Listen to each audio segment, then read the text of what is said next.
First of all, Dwight, thank you for coming in studio. Always love having you. Oh, it's my pleasure. It's always good to see you as well, Andy. And you do a great job. I like watching you. I really appreciate that. It's so nice of you to say. I mean, listen, you definitely left your mark on New York. And when it comes to the Yankees and the Mets, I know you're watching them right now. Oh, definitely, yes. So, I mean, very different situations here. Yes. I want to start with the Mets because this has been brutal to watch. And this week, Mets got clobbered by 21 runs. I mean, and then you see Jose Reyes on the mound. You're watching this and you're thinking, what, Dwight?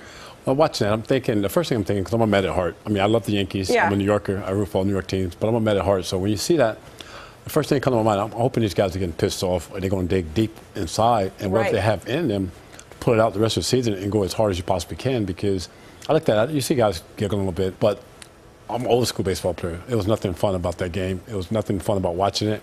I think the technical term for that is embarrassing. Yes, oh, definitely embarrassing. And on the complete opposite side of the spectrum, you get the Yankees. Yes. And this is a team that I know you're a Met at heart, but I know you've got nothing but love for the Yankees, and you're watching them right now.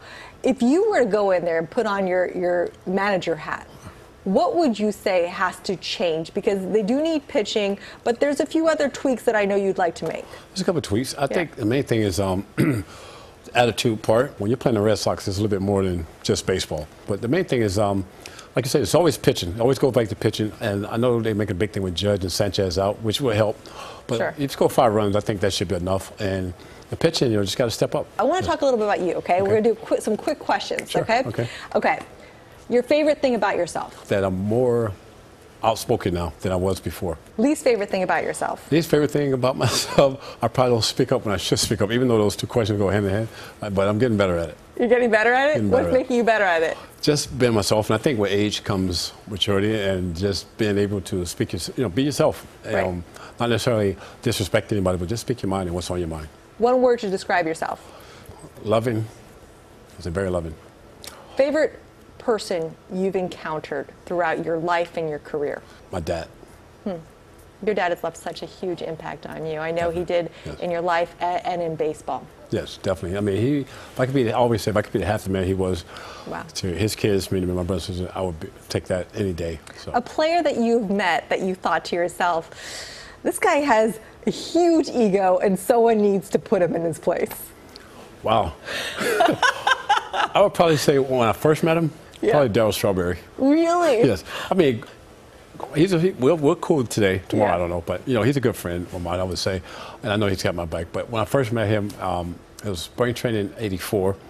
And, I mean, this guy was walking around like Reggie Jackson at the beginning. I mean, but at the time, I guess playing in New York, you have to be like that. But I would probably say him. Really? And but you guys are cool now, because I know that, I know there's been a lot of issues and drama, and then next thing I see is that you guys are cool, and is that still the case? Yeah, everything's good now. I mean, we had our things, differences, and it's kind of like having a brother. One day you want to kill him, the next day you love him. He's fine. Final question to you. What is your legacy, Dwight? My legacy is to be, obviously, helping others with problems, whether it's drugs, alcohol, or anything with dealing with second chances. Obviously, baseball is great, but that was a gift, and now it's just giving back to what God brought me here for, and I'm still here for a reason. And so just to give back and follow his path. Dwight Gooden, it's always so good to see you. Thank you for joining us in the studio. Oh, thanks for having me. My pleasure.